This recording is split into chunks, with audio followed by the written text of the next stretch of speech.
G'day guys, Nate here coming at you with the round 16 preview of Collingwood's clash against Richmond, Saturday Twilight at the MCG, 4:15 p.m. start. I'm not a fan of the Saturday Twilight games, not because I don't hate the time slot itself. It's just Collingwood's record in Saturday Twilight games hasn't been good in the last 5 years. We won the most recent Saturday Twilight game against West Coast, SP 433. But the only two times we've won under Craig McRae, Saturday Twilights, was 2024, Brisbane by a point. That was epic. And against Gold Coast up there in 2023, we smacked them by, I think it was 13 goals. Besides that, we've had some dark, disappointing losses on a Saturday Twilights. We've lost a prelim final twice, actually. 5:15 p.m. start last year against Brisbane. Sydney at the SCG 2022 lost by a point there. Geelong was a Saturday Twilight as well, qualifying final. We lost to West Coast 5 years ago. Marvel Stadium, that one. Oh, that one. Yeah. I refer to that upset loss as that one. And we also lost by 11 goals to Hawthorn 2024. That was a dark day. That was a massively dark day for Collingwood back then. That was 2 years ago. I'd call it back then. But we are taking on Richmond Saturday Twilight MCG. Just regarding VFL as well, we are taking on Richmond in the VFL. That's a 12:05 p.m. start at La Trobe University in Bundoora. I'm pretty sure it's the same venue that we took on GWS in that unofficial, unsanctioned preseason game that was on KO only. And the VFLW Collingwood side taking on Tasmania, 9:05 a.m. start. I was going to say PM, but 9:05 a.m. start against Tasmania Devils at La Trobe University in Bundoora as well. So I'll watch these games at home, and then I'll head off to watch Collingwood Richmond at a pub. And hopefully it's not a loss to Richmond. That's just, we've done so well to get back on the winners list, a 26-point win over Port Adelaide. We can't stuff this up against Richmond. Otherwise, it's one step forward, two steps back. And any sort of optimism I still have right now would be dissipated, gone right here and then if we lose to Richmond somehow. And I just know for sure what Richmond dished up against North Melbourne, they're not going to do that against us. They're going to play a lot better this week compared to what they did last week. Expect Richmond to play above their ladder position. They're going to bring out the intensity. They're going to turn the chicken up. They're going to bring their A game straight away. We don't know what their A game is going to look like, but we can't afford to take Richmond lightly. That's pretty much the main crux of this preview is we can't take Richmond lightly. We need to, I hate to say it, use them as a stepping stone to look at Gold Coast and then look at North Melbourne, then Carlton, all right? We need to be 7 wins, 7 losses and a draw heading into next week. And then that's pretty much our moment of truth the next 3 weeks. Otherwise, if we lose this game against Richmond, there's no point. And that win against Port Adelaide last week, it's good to be back on the winners list. But if we lose against Richmond here, what was the point of it? It'd again be one step forward, two steps back, and a lot to play out, a lot to work on. And my point for this preview is we better not lose. It's just hoping for the best, preparing for the worst. Just with the injury lists, 3 shoulder injuries, both 1 to 2 weeks away in Braden Maynard, Will Hayes, and Noah Howes. So thankfully, we've got a timeline on Braden Maynard not far away. Darcy Moore, still no timeline on a hamstring injury or when he's going to return. If he's going to return in 2026, but that's a watch this space. And obviously, Jamie Elliott, Oscar Steen, Reef McInnes all out for the season with their knee injuries. So in regards to selection speculation, Scott Pendlebury will be coming back in. That's at least one change right there. But Richmond, they've got Jack Ross, Luke Traynor, both coming back in, should be returning from their injuries. We shouldn't be having equal or more changes compared to Richmond for this game. I don't want to see 3, 4, 5 changes. I don't expect it to be 4 or 5, but I wouldn't be surprised if it's at least 3 changes yet again. I'd rather stick to a best 23 and solidify it, build up that cohesion and chemistry going forward. Pendlebury comes back in. That's pretty straightforward, but who goes out? I don't know. That will be left for the team selections final word video once we get full clarity and confirmation on the best 23 in the lineup there. It could be Harvey Harrison.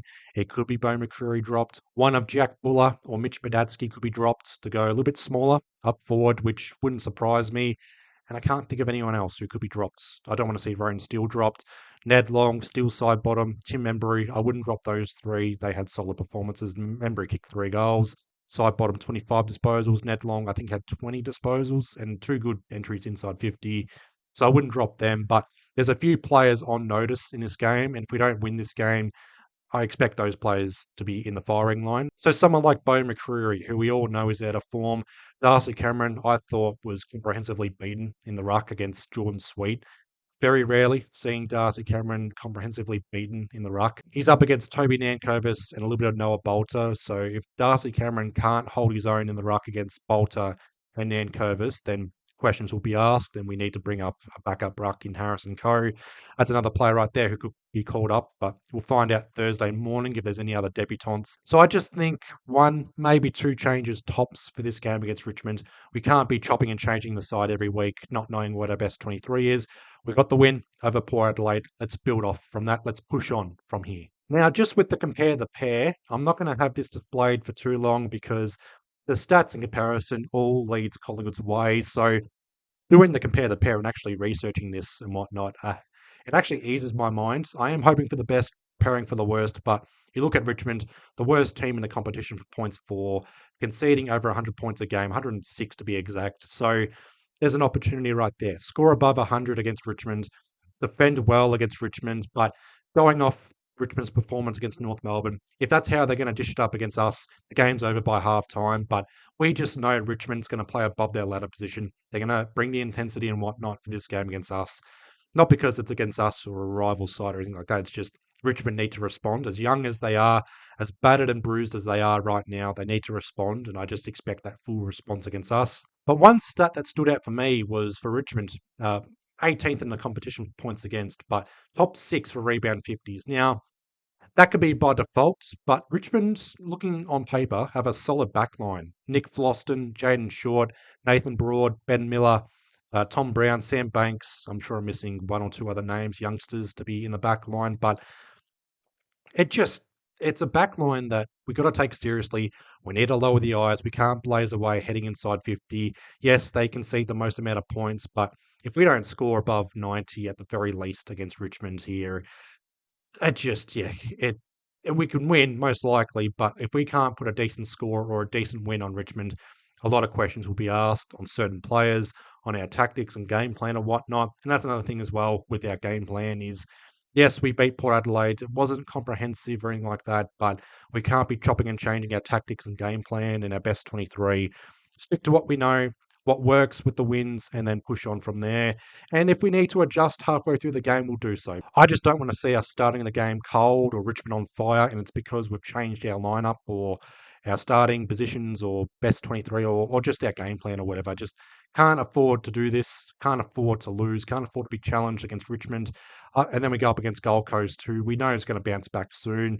Carlton's on a winning streak. North Melbourne are going to pencil in Collingwood as the moment of truth game for them for 2026. Just with the recent history, I'm going to do the overall head-to-head. 123 wins, 92 losses, and 2 draws between Collingwood and Richmond. I actually remember 2020 draw, one of the worst games of 2020, unfortunately. Since 2022, I brought up the Saturday Twilight games at the start of the video, but Collingwood's 3 wins, 6 losses in Saturday Twilight games, under Craig McRae pretty much. And also since 2022, we haven't won consecutive Saturday Twilight games. So if you're planning on putting a cheeky pineapple or whatever on Richmond to win the game, there's a bit of history right there in regards to Collingwood. So you just never know. The last time Richmond scored over 90 against us and lost was round 18, 2004. We kicked that winning goal with a few minutes left. I just brought up a fun fact. It's sort of matchup here against Richmond where it's 11th v 17th. It doesn't scream excitement except for being rivals and historical clubs. But in terms of overall watchability here and just fun facts, probably scraping the barrel for this one. And the last time we played Richmond, we won by 6 goals, 13-15-93 to Richmond, 8-9-57. I'll take what I can get for these Collingwood wins. The last 2 times we've played Richmond, we've won Sunday afternoon, where they've not been comprehensive wins, but wins to put us back on the winners list. We are already on the winners list here, but I'd like to see a nice, comfortable, comprehensive win. 5+ goals, yeah, that'd be great. But the sort of win where it puts Gold Coast on notice, where Gold Coast take on Freo this week, they could be on a 5-game losing streak by the time we face them next week.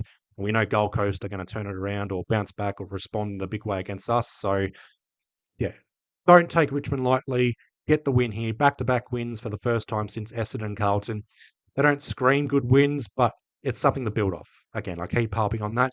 something to build off, something to push on, and then 7 wins, 7 losses, and a draw. We go from there. Now, again, we are taking on Richmond at 17th v 11th. On paper, we should win this game, but there are going to be keys to victories for this one.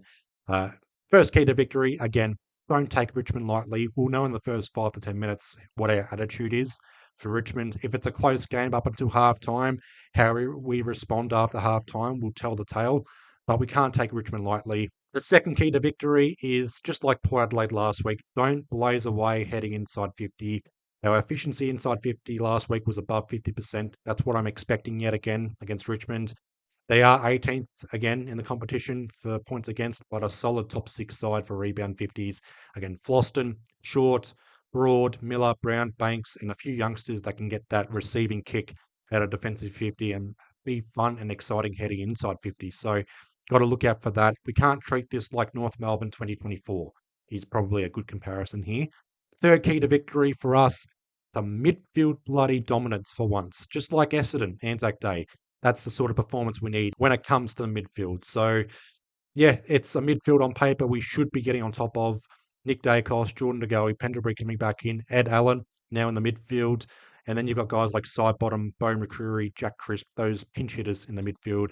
And the final key to victory for us, heading inside 50 and overall, just convert, execute, and just be accurate in front of goals. Jack Buller calling you out individually here. But for us, similar to the first quarter in 2024, we had, I think, 7 inside 50s halfway through the first quarter for 7 goals or something like that, or 6 goals, 1. Something like that, something ridiculous.